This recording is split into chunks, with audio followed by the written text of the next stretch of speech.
Vamos, por tanto, a arrancar con esta primera conversación que hemos titulado Construir un espíritu de comunidad, en la que hemos pedido a nuestros dos invitados que se interroguen no tanto en los grandes gestos, ¿no?, sino más bien en el corazón de la vida cotidiana. Y para eso tenemos nada más y nada menos, y es realmente un honor tenerles a los dos, a Cynthia Fleury, que es filósofa y psicoanalista, y alguien también, sobre todo, que ha decidido que el pensamiento no puede quedarse simplemente en los libros. Trabaja en hospitales, en prisiones, en los márgenes, donde la dignidad está más amenazada. Y para ella construir comunidad empieza también por una pregunta: ¿cómo cuidar una sociedad a los que están a punto de romperse?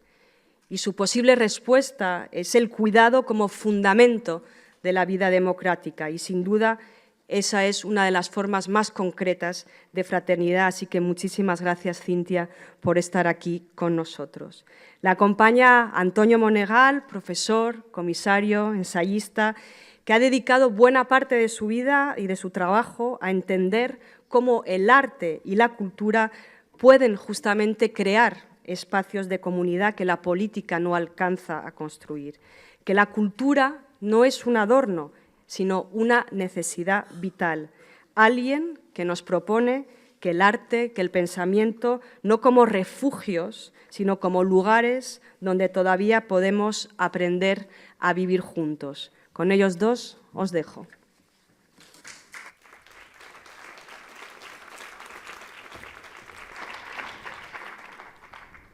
Gracias, Sandra, por la invitación. Hemos quedado que empezaría yo, por la invitación y por la ocasión ayer de experimentar lo que significa construir comunidad a través de las artes, a través de la música, de la performance teatral. Para mí la invitación es un reto porque yo tengo más experiencia pensando el antagonismo, las hostilidades y el enfrentamiento y la guerra, que no esto que significa construir comunidad. Es cierto que he dedicado parte del trabajo durante muchos años a pensar en el sentido social de la cultura, y a todos nos gustaría pensar que la cultura nos salva, que la cultura es un camino para solucionar los enfrentamientos de nuestro tiempo. Pero tenemos que reconocer que la cultura es también un lugar de desencuentro. Es también la cultura lo que nos divide y nos separa, y es probablemente la fuente de muchos de los conflictos que estamos viviendo hoy en día de manera más violenta. Si pensamos no solo en las guerras que se luchan alrededor de nociones relacionadas con identidades y con naciones y con memorias colectivas, sino también lo que significan las redes sociales como comunidades alternativas que aíslan y que separan. La explotación política del miedo al otro, de echarle la culpa al otro de los males de la sociedad, de un sentido excluyente de comunidad. Aquí mismo, en este país, estamos viendo en los últimos tiempos una nueva propuesta de prioridad nacional, ¿no? Que significa también enfrentarse a la idea de la comunidad como un lugar de acogida. Por lo tanto, la comunidad es parte de la solución y parte del problema, según cómo la definamos. La comunidad puede ser aquello que nos fragmenta y nos separa. Y tenemos entonces que pensar si hay una contraposición entre comunidad y diferencias. Y el desafío está en cómo construir comunidad por encima de las diferencias, a pesar de las diferencias. Es decir, preguntarnos si otra cultura es posible. Es decir, si más allá de una cultura fragmentada en muchas culturas, la cultura es un camino hacia lo común, hacia la posibilidad de imaginar una comunidad que sería una supracomunidad, una comunidad que nos une por encima de las comunidades que dividen. Es decir, no estamos ante un camino sencillo, estamos ante la necesidad de redefinir este sentido de comunidad. Y hay muchos modelos que el pensamiento nos ha dado para hacer eso. Daniel Allen, en Talking to Strangers, habla de la democracia como un encuentro de desconocidos, como un sistema que se basa en la confianza y la convivencia entre extraños. Eso es justamente lo que necesitamos oponer a esas ideas de exclusión, de segregación, de exterminio, que buscan crear comunidades idénticas para reunir bajo una misma bandera a los semejantes. Esto es lo que Achille Mbembe se plantea alrededor de la idea de la necropolítica, una política de la violencia y de la exclusión. ¿Cómo salir de este bucle? Para mí, el verdadero desafío es conseguir que el otro importe, conseguir que nos duela su dolor, como ocurría ayer cuando invocábamos el sufrimiento de nuestros hermanos palestinos. Es decir, eso no es algo que a la gente le venga naturalmente, es algo que de alguna manera necesita ser educado. El desafío cotidiano, el reto cotidiano, es cómo educar en la empatía y en la solidaridad. Es decir, qué instrumentos tenemos a través de las instituciones existentes, de las instituciones educativas, que trasladen esa obsesiva preocupación por las enseñanzas utilitarias, por aquellas enseñanzas que tienen que ver con si hay que saber más matemáticas o si hay que saber cosas que permitan situar a los estudiantes en el mercado de trabajo, sino cómo construir comunidades educando ciudadanos. ¿Cuáles son los valores que tenemos que tener por delante en el sistema de formación de nuestros jóvenes? Anthony Appiah habla en un libro que se titula Cosmopolitismo, la ética en un mundo de extraños, de cómo vivir actualmente en un mundo en que estamos rodeados de gente que no comparten muchos de nuestros parámetros culturales.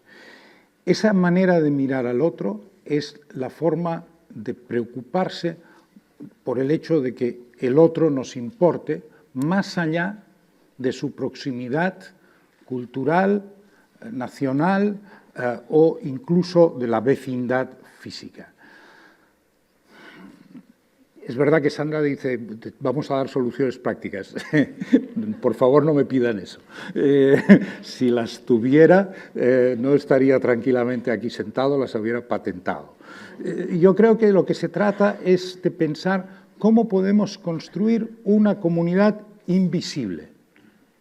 Una comunidad, porque lo de ayer significaba reunirnos, como ha hecho tradicionalmente el teatro, como hace la música, reunirnos y encontrarnos en la materialidad física de nuestros cuerpos. ¿Cómo construir una comunidad invisible más allá de la materialidad de los cuerpos próximos? Más allá del horizonte de visibilidad. Una comunidad que transmita nuestra empatía, nuestra solidaridad, nuestro vínculo con aquellos que están más allá de nuestra relación inmediata. Marina Garcés tiene un libro titulado La pasión de los extraños, una filosofía de la amistad. Y en ese libro, que habla de una cosa tan cotidiana como la amistad, invoca la relación entre amistad y utopía, en la medida que la amistad es una relación y un vínculo que sentimos con gente con los que no nos une ningún otro vínculo. Esa es la particularidad de la amistad. Y eso lo vincula con el tipo de impulso utópico que describe Frederick Jameson, la idea de un deseo, de un anhelo, de unas ideas compartidas. Y ahí el concepto de fraternidad, que es un concepto que no tiene sus raíces en la Revolución Francesa y la Ilustración, sino que es mucho más antiguo, viene de los griegos, viene del cristianismo. Este concepto de fraternidad, de sororidad, que representa, nos dice Garcés, la reciprocidad y benevolencia entre extraños. Supone poner la práctica de la amistad en el centro de la vida colectiva. Preocuparnos por el otro en una lucha compartida. Y ahí viene la conexión con las lecciones de Camus. A partir de unos vínculos que son vínculos de confianza, de lealtad, de ideas compartidas, de acción común. Ese tipo de vínculos que nos unen fraternalmente a los amigos y que en el fondo son los que se rompen en el momento que las comunidades nos dividen. La condición de la fraternidad, y esta es la invocación que hace Appia cuando habla de cosmopolitismo, es que esa condición de ver a todos los seres humanos desde una perspectiva fraterna, de hermandad, es la base para los derechos humanos. No se entiende un concepto como el de derechos humanos si no reconocemos, ¿no?, aquello que nos une a todos desde esa perspectiva. Por lo tanto, la fraternidad no sería algo que está ahí, que describimos, que vivimos cotidianamente. Es una llamada, es una exigencia, es un horizonte de posibilidad, ¿no? Es algo en lo cual nos hemos de formar, como dice Appia, éticamente, en el día a día. Y Garcés conecta con esta idea la idea de camaradería. Camarada es una palabra que desde que desapareció del vocabulario de los partidos políticos de izquierdas marxistas queda como aparcada en nuestro lenguaje. Pero la camaradería es la comunidad que se une en la lucha. Y ahí volvemos a la invocación a Camus. Es decir, es una manera, un repertorio de formas de hacer que suponen una forma de vida. Eso es lo que dice Foucault sobre la amistad. La amistad es una manera de vivir que debería estar en la base de otras formas de socialización. Construir la fraternidad con los criterios con los que hablamos de la amistad, como un vínculo entre extraños, entre aquellos, digo otra vez, con los cuales no nos une otro vínculo. Y esa camaradería reconoce en la lucha la idea de que estamos ante una utopía, un horizonte de posibilidad, lo que Garcés llama una promesa. Nos vinculamos a una promesa de futuro, no a una cosa para la cual tengamos un manual de instrucciones y una línea concreta sobre la que trabajar. ¿Cómo buscar el sentido en medio del desastre? Invocar a la fraternidad y la comunidad no nos salva de la desastrosa realidad que vivimos. Y por lo tanto, para mí queda muy claro qué es este encuentro sino un compromiso con la utopía.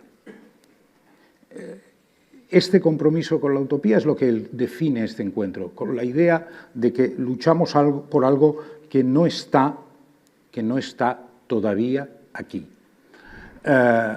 Es algo que nos llama, es algo que nos prometemos, pero es algo en lo cual en el día a día nos tenemos que educar, nos tenemos que formar, nos tenemos que construir. Por eso me gusta centrarme y enfocarme en el título de esta sesión, construir un espíritu de comunidad. Este construir es precisamente el reconocimiento de que esto es algo que no tenemos. Que lo podemos tener en esa manera fragmentaria y separadora, y divisoria de la variedad de comunidades a las que pertenecemos, pero no lo tenemos en el sentido de una comunidad humana que nos vincule a los otros, más allá de este horizonte próximo.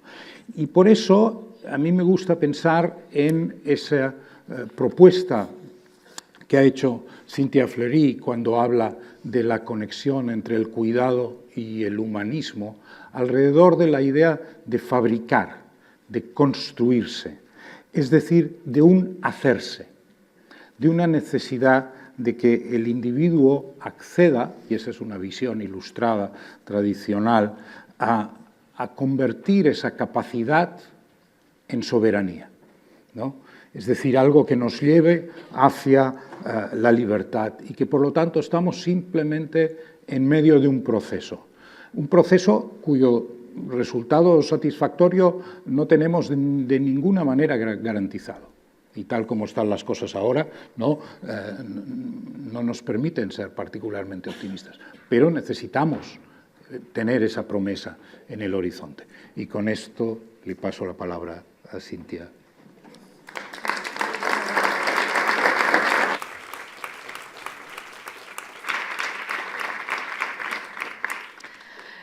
Merci beaucoup. Moi, je vais basculer en français et en profiter aussi pour remercier très chaleureusement Sandra Mona, qui a dit des choses importantes en entrée, tout simplement, et sur la question de pourquoi Camus encore et encore aujourd'hui, l'enseignement de Camus par rapport à cette question. L'enseignement de Camus, il est, je pense à la phrase qu'il dit dans ses carnets, voilà, j'attends avec patience une lente catastrophe à venir. Je pense à son discours du Nobel, où il nous enseigne que notre tâche est terriblement frustrante parce que c'est la tâche pas forcément de ceux qui vont faire, mais de ceux qui vont essayer d'empêcher que le monde ne se défasse. Et donc, c'est toute la question aussi de qu'est-ce que c'est que faire face, quand on a cette injonction de tout faire pour que ça ne se défasse pas. Donc, c'est pas si simple de construire ce faire. Et qu'est-ce qui défait la communauté, la fraternité? Là aussi, l'enseignement de Camus est juste. C'est de manière existentielle et métaphysique la question de l'absurde, oui, mais c'est la question de la barbarie, c'est la question de la peste, dans tous les sens du terme, symbolique et réel. C'est la question du passage à l'acte inexpliqué, la question de l'étranger, avec un phénomène de désaffiliation du monde, d'indifférenciation, parce que c'est ça aussi l'étranger, c'est quelqu'un qui perd contact avec le monde petit à petit. Donc c'est cette expérience de l'indifférence, de l'absurde, de la désaffiliation, de la barbarie qui fait que petit à petit, tout geste se banalise et résultat, le monstre, quel qu'il soit, advient. Donc, c'est vrai que il nous enseigne que la communauté, la fraternité, ces grandes idées sont extrêmement fragiles et que si elles ne viennent pas s'opérationnaliser, hein, si on ne vient pas en faire des exercices quotidiens, si on laisse... Voilà, il faut presque laisser les grandes idées, et puis il faut en faire des actions simplement, comme s'il fallait conjuguer tout le temps les grandes idées, comme s'il fallait... on voit d'ailleurs hein, dans la peste, qu'est-ce qui vaut? C'est pas la théorisation, c'est la communauté d'action. Voilà, c'est le faire.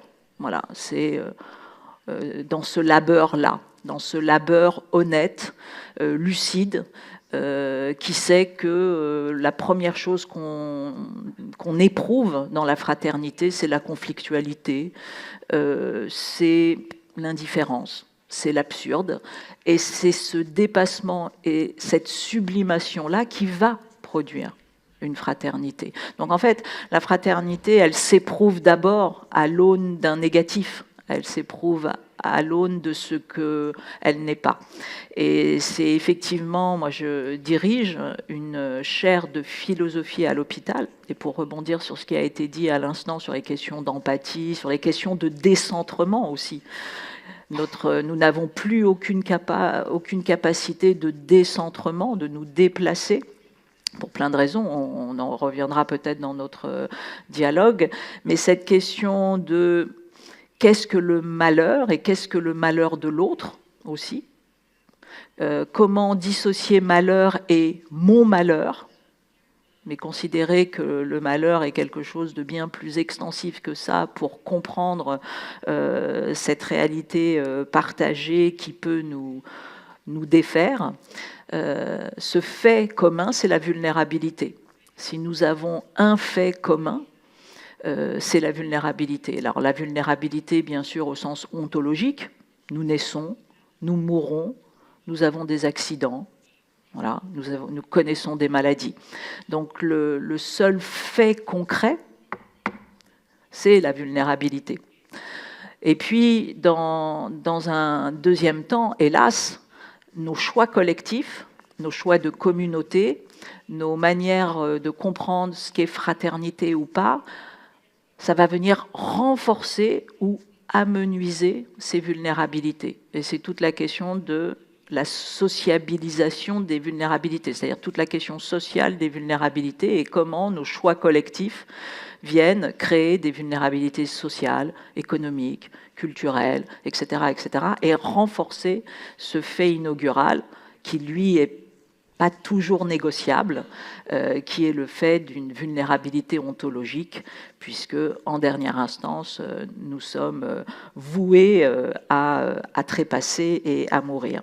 Donc nous, à la chaire de philosophie à l'hôpital, la création de cette chaire de philosophie à l'hôpital, elle s'est faite dans un esprit très camusien, au sens où on a voulu éprouver notre fraternité, éprouver notre capacité de créer une communauté. Antonio parlait de camaraderie. Nous, on a essayé de mettre en place un compagnonnage, mais c'est la même chose, c'est exactement la même chose, et de reterritorialiser aussi nos approches.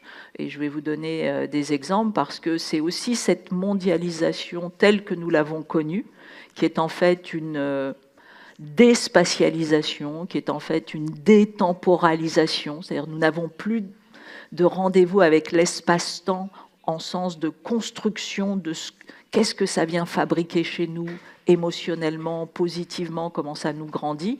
La mondialisation, en fait, a créé des régimes attentionnels abîmés, des régimes attentionnels saturés. En fait, Sandra parlait tout à l'heure en entrée de cet acte de présence.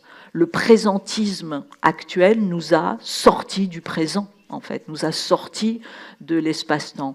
Nous nous sommes déshabitués fondamentalement à l'autre comme corps, comme odeur, comme réalité, comme désagrément.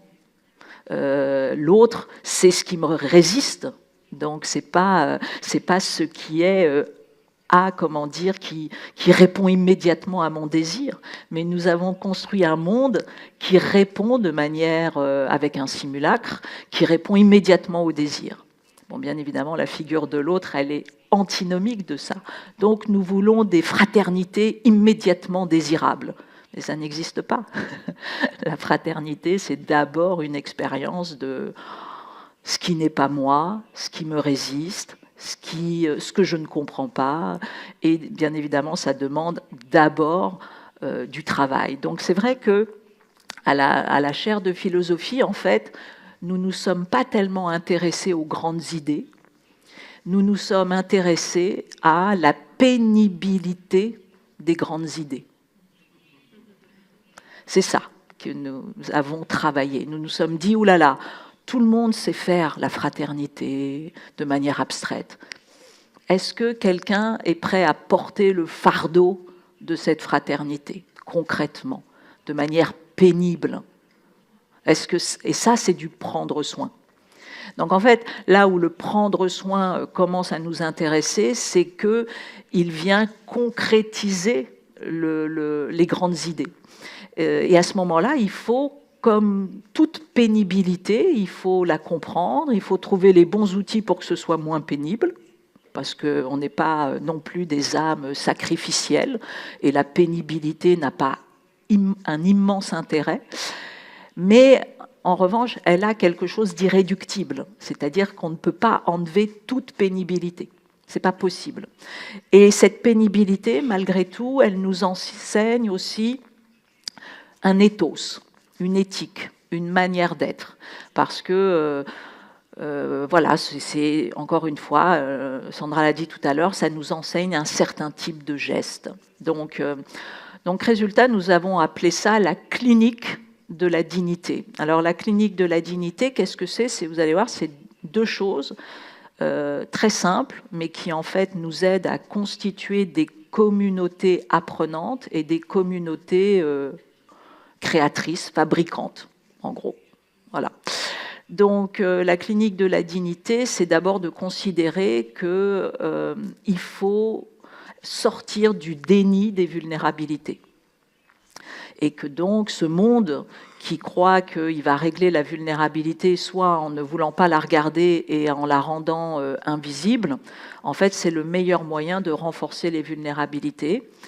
Et puis sinon ce monde, sa première relation à la vulnérabilité, c'est la stigmatisation, c'est la discrimination. Bon.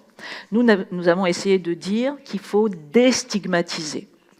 Il faut sortir de la discrimination, il faut sortir du jugement, il faut d'abord se rappeler que la vulnérabilité, c'est le fait inaugural. Donc nous sommes tous vulnérables.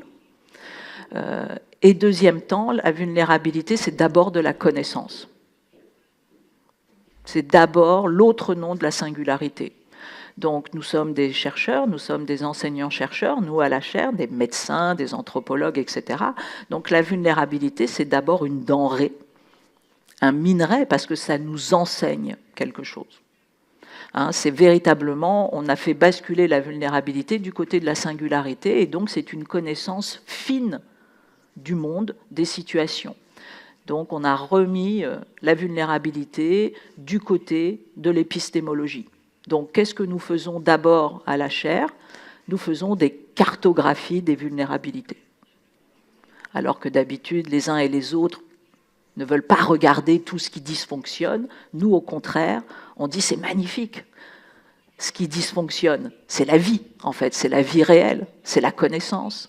C'est, voilà, encore une fois, la diversité des approches. Donc c'est de l'épistémologie, donc c'est de la connaissance. Donc on fait des cartographies à l'intérieur des êtres lorsqu'ils acceptent de le faire avec nous, mais des cartographies des vulnérabilités organisationnelles, des cartographies des vulnérabilités systémiques au niveau du monde, etc. Et on essaye de voir comment il y a une dialectique particulière aujourd'hui entre ces vulnérabilités. Ça, c'est le premier travail que nous faisons de connaissance à la chaire pour voir qu'est-ce que nous avons dans les mains pour créer ensuite une communauté, une fraternité. Le deuxième point, c'est que nous faisons de la générativité du vulnérable. Et alors ça veut dire quoi? Ça veut dire que, nous comprenons que, hélas, les vulnérabilités créent des vulnérabilités. Ça, c'est une générativité négative, je dirais, mais il est important de comprendre tous les phénomènes d'intersectionnalité et de renforcement des boucles de vulnérabilité pour essayer, quand on construit une communauté, de déconstruire ces boucles de vulnérabilité, mais surtout la générativité du vulnérable, c'est le vulnérable comme théorie de conception. Donc nous nous focalisons uniquement sur les théories de conception à partir du point de vue du plus vulnérable. Alors, je vous donne un exemple. Si nous avons à créer un protocole, quel qu'il soit, et notamment, par exemple, à l'hôpital psychiatrique, puisque la chaire est à l'hôpital Sainte-Anne, donc en psychiatrie et neurosciences, nous allons nous intéresser, si nous devons créer un protocole pour une alternative, par exemple, à la contention, parce que vous savez qu'en psychiatrie, hélas, on attache encore les patients et on leur donne chimiquement quelque chose qui les met comme ça. Donc on fait ce qu'on appelle de la contention mécanique et de la contention chimique, ce qui est un désastre dans les deux cas, mais hélas. Donc nous, notre travail, c'est de faire tout ce qui est les alternatives à ça. Et donc de travailler non pas sur la contention, mais de travailler sur la contenance, ce qui n'est pas tout à fait la même chose. Là, par exemple, nous nous contenons, mais je ne vous attache pas. Nous sommes dans la contenance spontanée, parce que nous avons cette capacité, mais tous les malades avec des troubles psychiatriques forts ne peuvent pas produire une autocontenance. Mais l'enjeu, c'est d'activer chez eux leur capacité d'autocontenance, et surtout pour ça, on réfléchit avec eux qu'est-ce que c'est que la contenance. Donc quand on fait un protocole de contenance pour des bipolaires, on fait de la conception et on construit le protocole, on fait du co-design avec les patients pour créer ce protocole. C'est simple. Voilà, c'est pas extraordinaire, mais ça veut dire que la vulnérabilité devient agent de transformation. C'est aussi bête que ça. Et comme nous sommes tous vulnérables, en fait, ça vient travailler le pouvoir de notre transformateur de notre vulnérabilité. Et on se rend compte très souvent que la vulnérabilité est la racine carrée de l'universel. En gros, ce que vont inventer les vulnérables va servir à l'ensemble de la communauté. Et en fait, ce que inventent les vulnérables, c'est souvent extrêmement résilient. Je vous donne un exemple, la démocratie sanitaire. La démocratie sanitaire, la démocratie de la santé, hein, aujourd'hui, en France, elle n'a pas été inventée par le patient lambda. C'est pas vrai. La démocratie sanitaire est un enfant direct de la clinique du sida. Direct. Ce sont les malades du sida qui nous permettent aujourd'hui de bénéficier de la démocratie sanitaire pour tous. C'est eux, alors qu'ils étaient les plus mal logés, les plus, abandonnés, qui ont permis de construire des outils institutionnels extraordinaires pour l'ensemble aujourd'hui des pathologies, sida inclus, mais bien au-delà des sida. Voilà. Donc, on voit que nos vulnérables, tous les vulnérables, qu'est-ce qui va rénover demain les droits du citoyen? C'est aussi la question des migrants. C'est aussi ce que vous nous enseignez, les migrants, pour renforcer notre citoyenneté. Alors on peut dire dans l'autre sens aussi, bien sûr, mais ce qu'il faut comprendre, c'est que demain, nous allons tous connaître des vulnérabilités systémiques. Ça peut être la guerre, ça peut être les pandémies, ça peut être les méga-feux, ça peut être des catastrophes terroristes, que sais-je. Hein, les catastrophes systémiques, les failles systémiques aujourd'hui, c'est véritablement l'enjeu du XXIe siècle. C'est ce qui va. Donc, si nous ne nous sommes pas entraînés à produire de la fraternité en contexte dégradé, nous ne saurons pas faire de la fraternité ni de la communauté. Si nous n'avons pas appris patiemment, intelligemment à créer des ingénieries autour de ce qu'est le vulnérable, on sera absolument incapable de faire face au phénomène de déstabilisation qui est devant nous. Car il faut savoir que ce grand rêve, si vous voulez, dans un moment de survie et de sursaut, de création auto-spontanée de la fraternité, c'est un rêve magnifique de la littérature, mais ce n'est pas le cas en vérité. En fait, il faut être des esprits préparés, entraînés, alignés. Et donc, il faut déjà avoir testé, expérimenté de manière très concrète des protocoles qui viennent réinventer, encore une fois, notre solidarité, notre fraternité, notre capacité de faire communauté en contexte dit dégradé. Demain, il y a, comment dire, un état de siège. Demain, il y a une rationalisation de l'eau extrême. Demain, il y a une rationalisation extrême de l'électricité, etc. C'est ça les modes dégradés. Comment on fait pour continuer de défendre la vie bonne? Bien sûr, on découvrira le jour J, mais sincèrement, si déjà on invente aujourd'hui des protocoles un peu robustes pour résister à cette détérioration qui va nous tomber dessus, on fera en sorte que les modes dégradés ne deviennent pas une vie dégradante. Et c'est ça, en fait, aussi l'enseignement de Camus. C'est que Camus savait que voilà, c'était terriblement fragile et que, en revanche, aujourd'hui, notre inventivité, elle peut totalement être mise en place, encore une fois, si nous le décidons dans nos organisations. C'est pour ça que nous avons créé une chaire de philosophie à l'hôpital et pas à l'université, ce qui était la place normale d'une chaire de philosophie, si j'ose dire, une chaire d'enseignement et de recherche. C'est normal qu'elle soit à l'université. Nous l'avons déplacée, nous l'avons mise à l'hôpital, et aujourd'hui, nous avons 17 antennes en France, dans différents hôpitaux. Donc c'est pas rien, et aussi à l'étranger, avec des médecins, des infirmiers, des patients experts, des familles, pas uniquement la psychiatrie, ça peut être la réanimation, ça peut être la chirurgie bariatrique, ça peut être la pédiatrie, bien sûr, la clinique de l'adolescence, quantité de médecins qui veulent inventer le monde, inventer un compagnonnage, mais vrai, c'est-à-dire à partir des vulnérabilités qu'ils rencontrent tous les jours. Et au lieu d'en faire des stigmates, ils en font des agents de transformation du monde de demain. Voilà, je vous remercie.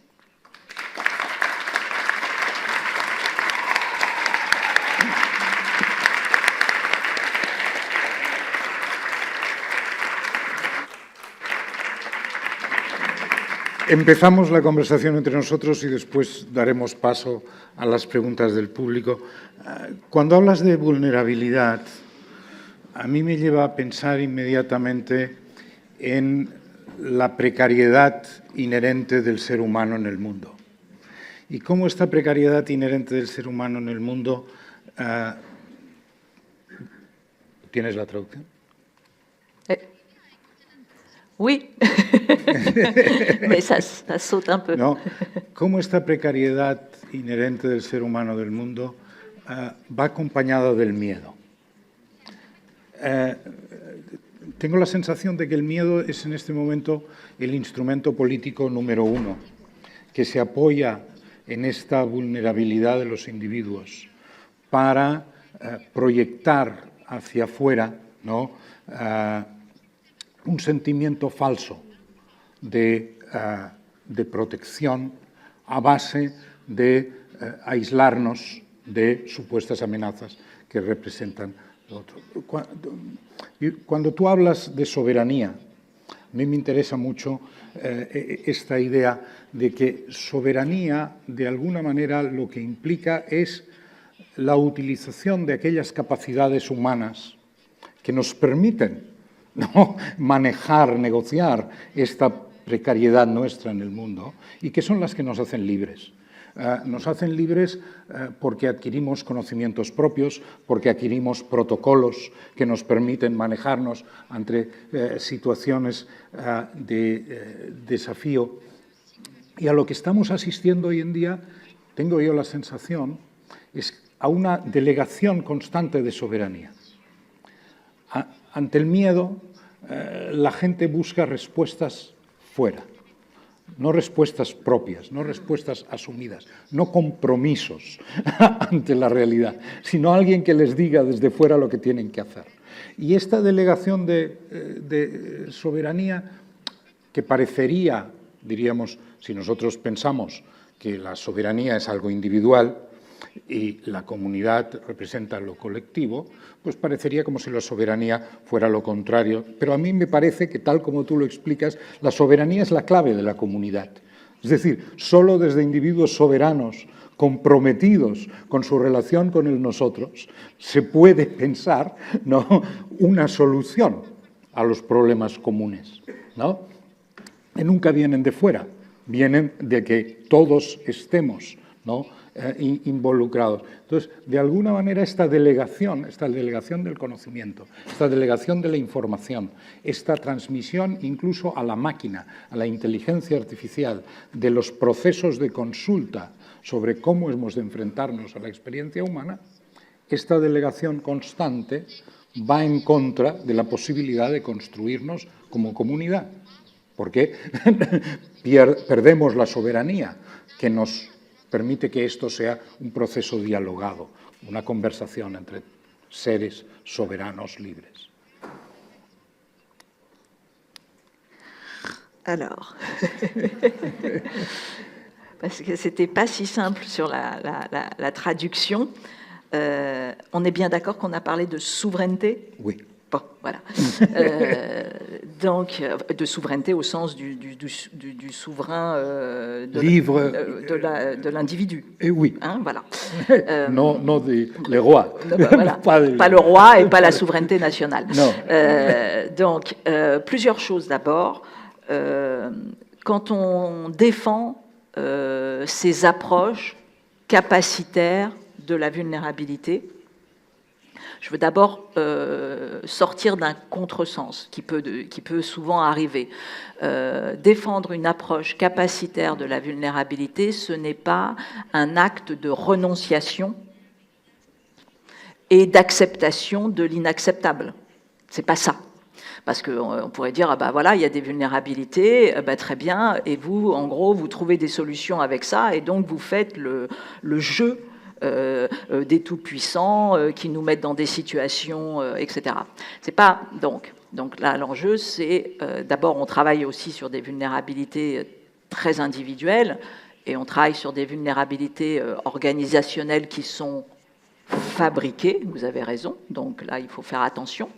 Et donc notre travail, c'est quand même de restaurer.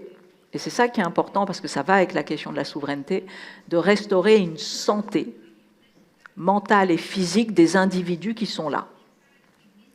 Ça, c'est très important pour nous. Ce n'est pas une petite question, parce que très souvent, la majorité des systèmes vous expliquent que le niveau individuel, c'est rien. Moi, je suis clinicienne, et je sais que les collectifs avec des niveaux individuels qui sont rien, ça fait des collectifs de haine. Et donc, ce n'est pas possible. Ça fait des collectifs ressentimistes. Donc, travailler le niveau individuel sera toujours important. Toujours. C'est insuffisant. D'accord. Mais sera toujours important. Et bien sûr, travailler le niveau individuel nécessite toute la psychodynamique autour. Bien sûr. Et donc, on est obligé de toute façon. Quand vous voulez travailler le niveau individuel vraiment, vous êtes obligé à un moment donné de transformer le monde anthropique avec un E, donc dysfonctionnel, autour de vous. Sauf que nous, en renforçant la santé mentale et physique de ces individus, qu'est-ce qu'on fait? On va leur permettre de venir sublimer la violence de ce monde pour produire de la justice sociale, pour produire de la communauté non réfractaire. Et ça, c'est essentiel, si vous voulez. C'est-à-dire que cet engagement que nous restaurons, il est protecteur de l'individu, donc de sa souveraineté propre, mais lui-même ensuite, parce qu'il reprend une espèce de, Ricoeur dirait, une éthique de la promesse, il entre dans le jeu plus difficile du collectif et qui est la fabrique de la justice sociale pour tous. Parce que si vous pensez que les collectifs ressentimistes fabriquent de la justice sociale pour tous, je vous invite à atterrir grandement, car c'est faux. Le ressentiment comme moteur de l'histoire produit de la haine de soi, de la haine de l'autre, et une justice qui n'est qu'un droit pour moi, contre les autres. Donc, c'est nécessairement en venant sublimer la violence, sublimer la pulsion ressentimiste que nous emmènerons vers des collectifs dignes de ce nom. Donc, le travail à la chaire, mais ailleurs, hein, c'est véritablement celui-là, c'est-à-dire de venir, nous on a appelé ça un climat de soins. On avait fait un jeu de mots parce que nous avons plusieurs défauts, dont le défaut d'être des lacaniens. Donc ça c'est terrible, c'est le pire défaut. Et donc on aime les... Hein, bon. Donc pas de soins du climat sans climat de soins. C'est comme dirait l'autre, mourir pour un bon mot. Donc qu'est-ce que ça veut dire? Donc la question climatique immense, on sait que, mais si nous ne faisons pas derrière de la justice sociale, c'est-à-dire du climat de soins, la question du réchauffement climatique, c'est-à-dire le soin du climat, sincèrement, c'est une question qui n'existera pas. Donc l'enjeu, c'est véritablement de mettre le contrat social, le contrat naturel, et de les réarticuler. Mais tout ça pour dire qu'aujourd'hui, la chaire de philosophie, qui était une toute petite chose, essaime, construit du passage à l'échelle, donc fait du passage à l'échelle, fait du collectif, 17 antennes en France et à l'étranger, donc c'est pas rien, plusieurs milliers de personnes qui sont dans cette boucle, et aujourd'hui, une ville entière, Saint-Médard-en-Jalles, Saint-Médard-en-Jalles, Saint-Médard pour les traducteurs, c'est une ville qui est pas loin de Bordeaux, 33 000 habitants. Et 33 000 habitants aujourd'hui, qui depuis 3 ans, et qui là, puisqu'il y avait les élections municipales, donc on repart pour 6 ans, donc ça fera en tout 9 ans, 10 ans, presque l'âge des Trobades. En 10 ans, on aura fait exclusivement de la recherche-action autour du prendre soin. Donc toute la mairie, puisqu'il y a une antenne de la chaire de philosophie dans la mairie de Saint-Médard, on aura transformé en 10 ans l'EHPAD. L'EHPAD, c'est la maison de retraite, voilà, le centre communautaire de santé, les écoles, la forêt, puisqu'on a créé, entre guillemets, une ville-forêt. Bon, et donc, pour un lien à la forêt. Donc, tout ça pour vous dire que c'est des choses très concrètes. On a fait un soin aux morts, c'est-à-dire on a retravaillé sur les questions du funéraire, du parcours des morts, etc. On va lancer un dérogatoire sur la deuxième forêt funéraire en France, puisque la première est en Alsace. On lance un dérogatoire sur la terramation. Vous connaissez peut-être la terramation. Vous avez beaucoup d'individus aujourd'hui qui ne veulent plus mourir avec des cercueils, des ceci, simplement, mais qui veulent se composter, qui veulent faire de l'aquamation, qui veulent descendre dans l'eau. Il n'y a pas que la crémation. Enfin bref, il y a toute une série de réflexions autour du soin aux morts. Donc tout ça pour dire que, voilà, le niveau individuel, le niveau de santé physique, psychique, individuelle, la clinique comme moteur de la fraternité, nous rappeler que nous sommes des corps, c'était encore dit tout à l'heure par Sandra, mais si nous sommes des corps, nous avons des blessures, nous avons mal au dos, nous avons mal à la tête, et pourtant il va falloir fabriquer, entre guillemets, de la fraternité. Donc oui, il faut du soin, et il faut que la politique et la clinique, au sens de soin, de nouveau, refassent lien ensemble pour nous faire comprendre la pénibilité des principes démocratiques. C'est fantastique de défendre les principes démocratiques, mais c'est pénible, c'est dur, c'est laborieux, et oui, ça nous demande un certain type de compétences et de robustesse. Et c'est ça qu'on essaye de faire. Quand explicas... Pas le micro. Attends, 2 secondes. Je me mets le truc dans le machin. Là. Attends. Nous sommes des cyborgs. Voilà. Nous sommes bien faibles. Alors, vas-y. Cuando explicas todo este trabajo que hacéis, no puedo evitar pensar que es una terrible pena que la gente que predica todo lo contrario, que la gente que predica el enfrentamiento, el odio y la división, tenga a su alcance unos instrumentos tan poderosos, que están haciendo que todo este trabajo que se hace en la proximidad no consiga llegar más lejos. Y que, sin embargo, sus campañas de destrucción tienen un alcance universal, planetario. Este desequilibrio es un desequilibrio brutal, ¿no? Con el que cuesta reconciliarse porque, diríamos, choca con esta idea de soberanía, de qué podemos hacer,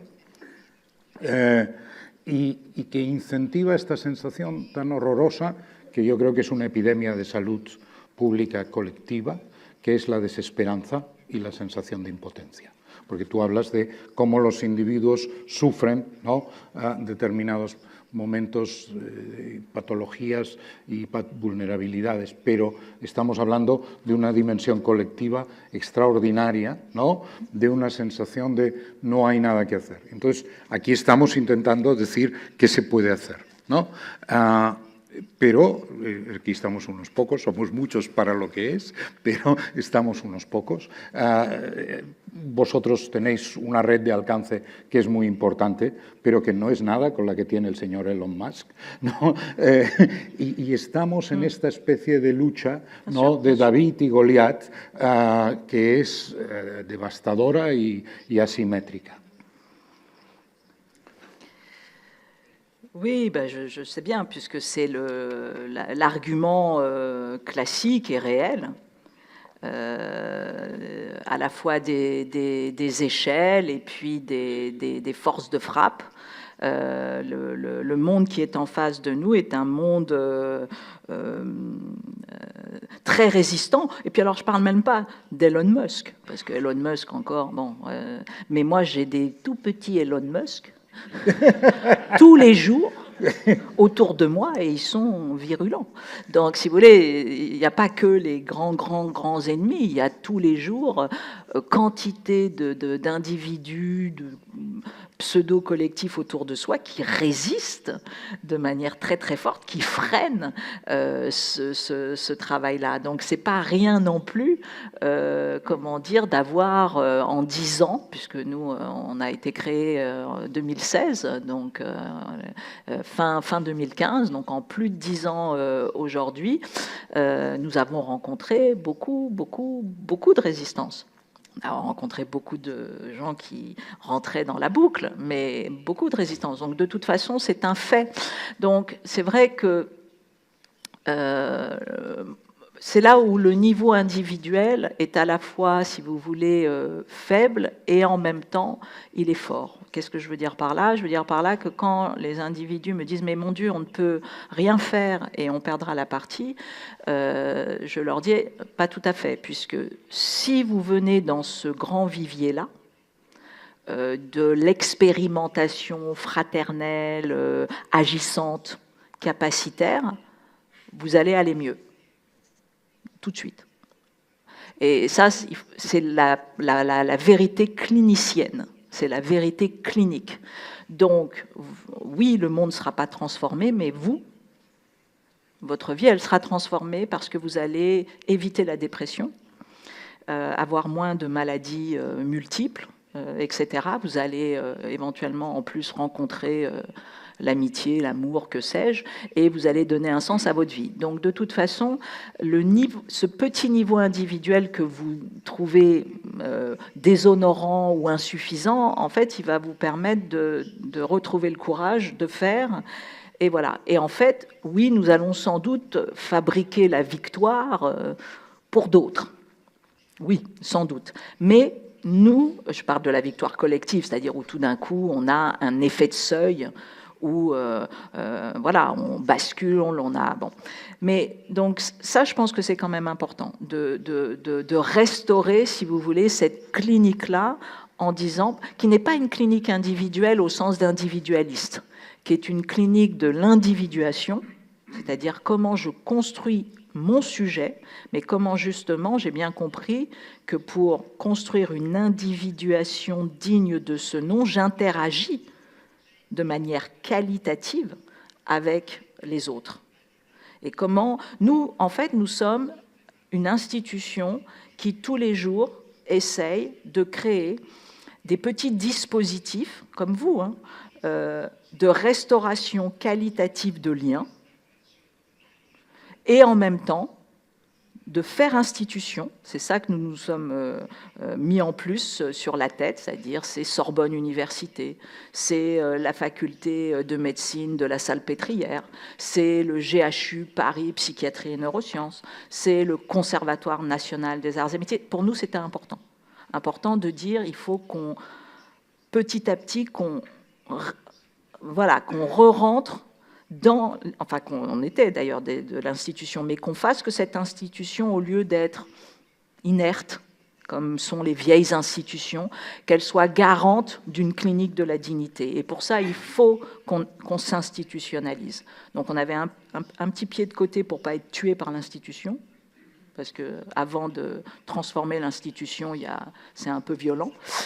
Et puis ensuite, de la transformer de l'intérieur. Donc, j'entends tout ce que vous dites, je suis tout à fait d'accord, mais voilà, encore une fois, il est possible aujourd'hui encore de vous lier à un collectif capacitaire pour transformer quelque chose qui est effectivement une petite échelle, mais cette petite échelle jumelée à une autre petite échelle fait quand même son travail, et ça n'empêche pas par ailleurs des grandes réflexions méta que nous faisons aussi, parce que nous travaillons aussi à des niveaux plus nationaux, la question de la loi, bien sûr, mais la question onusienne. L'ONU est dans un mauvais état, donc c'est maintenant ou jamais qu'on peut aller faire du plaidoyer là-bas, etc., etc. Nous avons délaissé les... Oui, il faut arrêter parce que nous, on fait de la conversation tout seul, surtout moi, donc j'arrête. Si nos dan la luz, podremos ver si hay preguntas. Intentemos, si por favor nos pueden hacer preguntas que sean lo bastante cortas como para que nosotros contestemos corto. Y así podremos tener... Hola. Hola. Soc la Margarida Masferrer. Moltes gràcies per les vostres intervencions. Crec que són molt importants com una reflexió per tots, i dins d'aquesta reflexió voldria donar alguna idea de llum i d'esperança a la nostra petita comunitat de Menorca, en la qual hi ha moltes organitzacions que hi treballen, per aquesta solidaritat i aquest compromís amb els altres, i recordar que tots podem col·laborar i que sou tots benvinguts en aquesta col·laboració.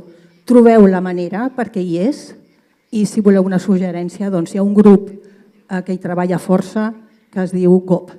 Gràcies.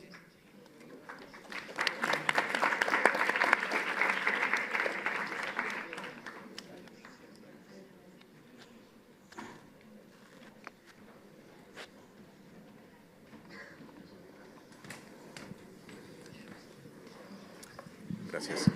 Sí, muchas gracias. La pregunta era para Cintia sobre esta posibilidad de ampliar el tejido de lo que hacéis en Francia. Como has hablado no solo de a nivel local, sino de a nivel internacional, no sé qué tipo de modelo planteáis para poder llevar esta cátedra o esta clínica a otros países del mundo, quizás aquí a España.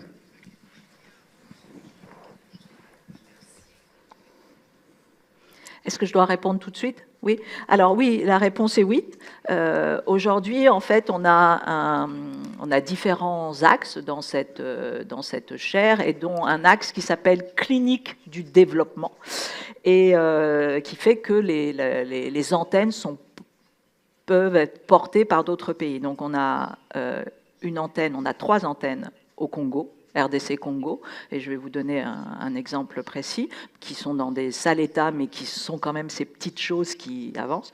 On a une antenne au Mali, donc Voilà.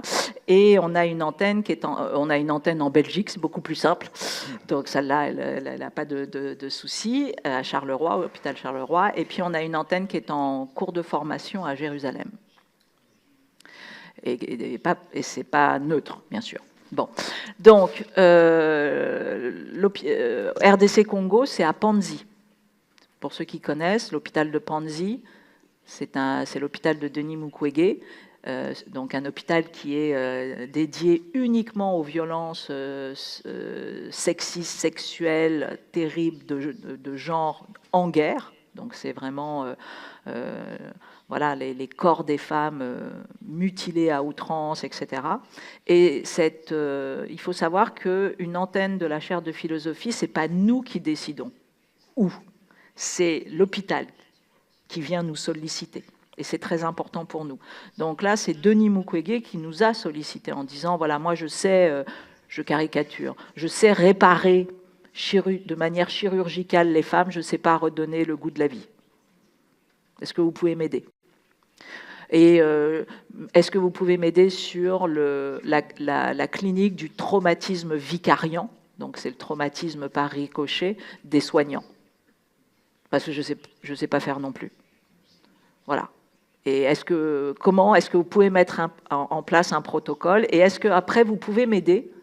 C'est là où la question devient plus politique. Est-ce que vous pouvez m'aider à modéliser ce que je fais à Panzi depuis 30 ans pour le défendre à l'étranger, à l'ONU, etc. et montrer qu'à Panzi, on invente un protocole de résilience qui peut aider le monde entier et pas simplement RDC Congo. Et ça aussi, c'est très important pour nous aujourd'hui de faire remonter des savoirs locaux, des savoirs territoriaux pour montrer que l'universel se fabrique partout et pas simplement du côté des épistémologies du Nord, mais que Nord et Sud, c'est une même planète et que, au contraire, ils sont souvent, hélas, aux avant-postes de catastrophes qui vont nous tomber sur la tête très très rapidement. Donc oui, il y a une démarche entre guillemets voilà, mais elle se fait, si vous voulez, pas par les instances du haut, elles se font par les instances du bas, c'est-à-dire les hôpitaux apprennent la création de la chaire de philosophie. Bon, souvent par différents travaux, parce qu'il y a quand même 600 publications aujourd'hui, plusieurs doctorants, plusieurs chercheurs, enfin, c'est un groupe qui grossit, et disent, bah, tiens, est-ce que nous, ici, on pourrait travailler à l'élaboration d'une petite antenne et faire ensemble des choses. Voilà. Donc oui, il y a une démarche internationale, elle est même essentielle. Il y a une démarche territoriale de décentralisation, c'était hors de question que ce soit à Paris, uniquement à Paris, hors de question. Donc c'est partout en France, et avec aucune hiérarchisation entre le centre, la périphérie, etc. C'est partout en France, la chaire, c'est... Voilà. Et bien sûr, à l'étranger, et tout le temps, nous essayons de travailler de manière articulée en commun. Voilà. Et pardon, j'ai encore trop parlé.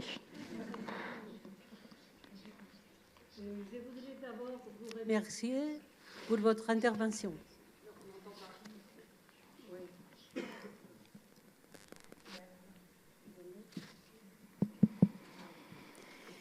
Je voudrais d'abord vous remercier pour votre intervention. Je la trouve extrêmement riche et très émouvante. J'ai étudié la psychologie clinique en France dans une approche proche de René Caës. D'ailleurs, il a été mon prof. Et de la réflexion sur les groupes et les institutions.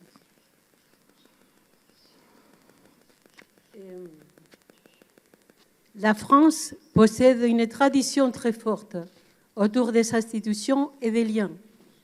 Caës, la psychothérapie institutionnelle, comment transmettre, je vous demande, aujourd'hui, cette approche en Espagne et d'autres pays européens? Ça m'intéresse beaucoup parce que votre parcours est très intéressant et très pratique. Et merci beaucoup. Bah, on avait parlé de Tosquelles, de François Tosquelles hier, et puis sur Caës encore. Bon, la psychothérapie institutionnelle, en France, vous savez, elle est malmenée. La vérité, c'est ça. La vérité, c'est qu'elle a encore des vaillants héritiers. Nous sommes des héritiers de la psychothérapie institutionnelle qui a été fondée dans les années 40 et notamment par un compatriote que vous connaissez, notamment parce qu'il y en avait d'autres, mais François Tosquelles, entre autres, puis il y en a d'autres. Et aujourd'hui, nous avons encore des institutions de pure psychothérapie institutionnelle, pour ceux qui connaissent un peu, la Borde, ou si je vois à Paris, une des antennes de la chaire de philosophie, c'est l'Adamant. Et peut-être que certains d'entre vous connaissent cet hôpital, l'Adamant.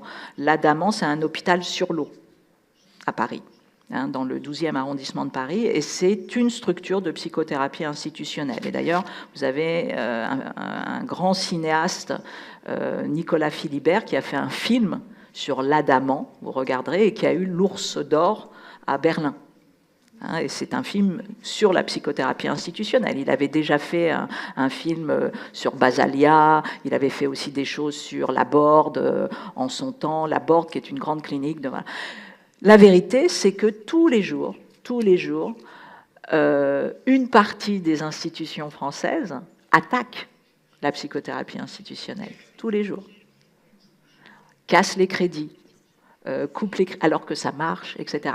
Donc en fait, je peux vous donner, mais je n'ai aucune leçon, puisque je suis dans un territoire, dans un pays qui est à la fois très vaillant sur cette question et en même temps qui détruit aussi ça. Donc la seule chose, c'est que nous résistons et nous avons formé un collectif et que tous ceux qui aujourd'hui, et un collectif qui est à la fois français et un peu international, donc si c'est des questions qui vous intéressent, oui, vous pouvez vous relier à nous parce qu'au minimum, voilà, le rhizome peut continuer, ne serait-ce que par des séminaires de recherche ensemble, des élèves qui sont formés ensemble, des doctorants ensemble. Vous voyez, c'est des choses toutes bêtes, mais qui font que malgré tout cet héritage qui travaille l'alliance thérapeutique de manière forte, perdure.